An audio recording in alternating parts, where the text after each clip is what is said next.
ఉన్నటువంటి కస్తూరిబా గాంధీ విద్యాలయానికి సందర్శించడం జరిగింది. మరి విద్యార్థులు నీళ్లు లేక చాలా ఇబ్బందులకు లోనవుతున్నారు. పాపం వాళ్ళు అంటే బట్టలు ఉతుక్కోవడానికి కూడా వాటర్ లేకపోవడం, బకెట్లు తీసుకొచ్చుకొని వాటర్తో బట్టలు ఉతుకునే పరిస్థితి ఉన్నది. వాళ్ళ ట్యాప్లలో కూడా నీళ్ళు రావడం లేదు. మరి వాళ్ళు బాత్రూమ్ పోవడానికి కూడా చాలా ఇబ్బందికరంగా పరిస్థితి ఉన్నది. మరి అధికారులు కానీ, కలెక్టర్ గారు కానీ, డిఓ గారు కానీ, మరి సెక్టోరియల్ ఆఫీసర్ కానీ వెంటనే స్పందించి ఈ విద్యార్థులకు నీళ్ళ కొరతను తీర్చేటువంటి బాధ్యత ఈ రాష్ట్ర ప్రభుత్వం పైన ఉన్నది, మరి ఈ అధికారుల పైన ఉన్నది. ఇప్పుడున్న ప్రజెంట్ ఇక్కడ ఉన్న సిచ్యువేషన్ కేజీబీబీలో దాదాపు చాలా మంది విద్యార్థులు ఉన్నారు. ఇక్కడ దాదాపు ఒక 500 మంది విద్యార్థులు ఉంటారు. అంటే 6th టు ఇంటర్మీడియట్ వరకు ఉన్నారు ఇక్కడ విద్యార్థులు. మళ్ళీ వీళ్ళకి అంతమంది విద్యార్థులకు నీళ్ళు లేకపోవడం అనేది దురదృష్టకరము. మరియు ఇంకొకటి ఏంటంటే అక్కడ సంపు ఒక 10,000 లీటర్లతో సంపు ఉన్నది. ఆ సంపుకి కనెక్షన్ లేకపోవడం వల్ల పైన పెట్టినటువంటి ట్యాంకులు కూడా నిరుపయోగంగా ఉన్నాయి. అంటే ఆ ట్యాంకులకు నీళ్ళు అందకపోవడం వల్ల విద్యార్థులకి బాత్రూంలో కానీ, తర్వాత ఈ స్నానం చేసే గదుల్లో కానీ వాటర్ రాకపోవడం దురదృష్టకరం.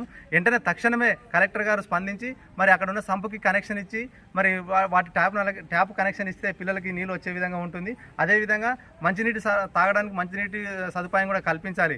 ఇక్కడ ఉన్న ప్రస్తుతం కాంట్రాక్టర్ల పైన కూడా అధికారులు ఒత్తిడి తీసుకొచ్చి ఈ పనులన్నింటినీ పూర్తి చేసే విధంగా కలెక్టర్ గారు చొరవ తీసుకోవాలని కోరుతా ఉన్నాం. మరి రాష్ట్ర ప్రభుత్వం కూడా ఉన్న కేజీబీబీలలో చాలా పనులు కూడా అంటే సమస్యలు ఉన్నాయి. అంటే బిల్డింగ్ లేకపోవడం కూడా ఇబ్బందికరంగా ఉంది. అంటే 6th నుంచి 10th వరకు ఉన్న బిల్డింగ్ కూడా కూలిపోయే పరిస్థితి ఉన్నది.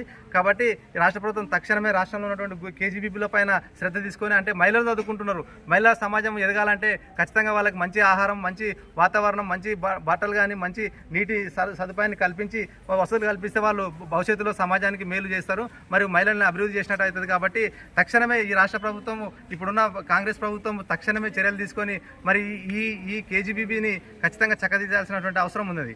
మరియు ఇంకొక విషయం ఏంటంటే ఇక్కడ ఇంటర్మీడియట్ ఉన్నది, ఇక్కడ సిఈసి కోర్సు, తర్వాత ఎంపీహెచ్డబ్ల్యూ కోర్సు ఉన్నది. దురదృష్టవశాత్తు ఎంపీహెచ్డబ్ల్యూకి 6 సబ్జెక్టులు ఉంటాయి. అంటే 3 సబ్జెక్టులు, ఫస్ట్ ఇయర్ 3, సెకండ్ ఇయర్ 3 సబ్జెక్టులు ఉంటే దురదృష్టం ఏంటంటే ఒకటే టీచరు, ఒకటే ఫ్యాకల్టీ ఉండడం చాలా దురదృష్టకరం.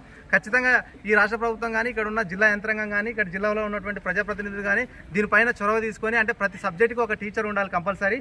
ఆ రకంగా కూడా ఫ్యాకల్టీ నియమించే విధంగా, అంటే తాత్కాలిక పద్ధతిలో గెస్ట్ ఫ్యాకల్టీలో లేకపోతే పార్ట్ టైం ఫ్యాకల్టీని తీసుకొచ్చి వీళ్ళకి విద్యను అందించాలి. లేకపోతే వీళ్ళు ఇంతమంది విద్యార్థులు ఇంటర్మీడియట్లో దాదాపు 120 మంది విద్యార్థులు ఉంటే వాళ్ళ భవిష్యత్తు అంధకారం. వాళ్ళకి సబ్జెక్ట్ రాకపోతే రేపు సమాజంలో పోయి వాళ్ళు ఎట్లా చదువుతారు, ఎట్లా ఏ విధంగా బతకగలరు? మరి ప్రభుత్వం స్వయంతోనే ఆలోచన చేయాలి. ఖచ్చితంగా ప్రభుత్వం విద్యను అందించే బాధ్యత ప్రభుత్వానికి ఉన్నది.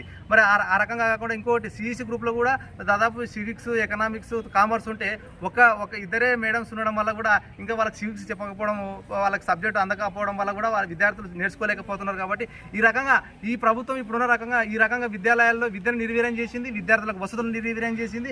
ఈ రకంగా అన్ని రకాలుగా కూడా ఇబ్బందులను ఒత్తిడికి లోన్ చేసి విద్యార్థులకు సమస్యలు తీర్చకపోవడం దురదృష్టవశాత్తు భావిస్తున్నాం. ఖచ్చితంగా వెంటనే తక్షణమే విద్యార్థులకు అన్ని సమస్యలు నెరవేర్చాలని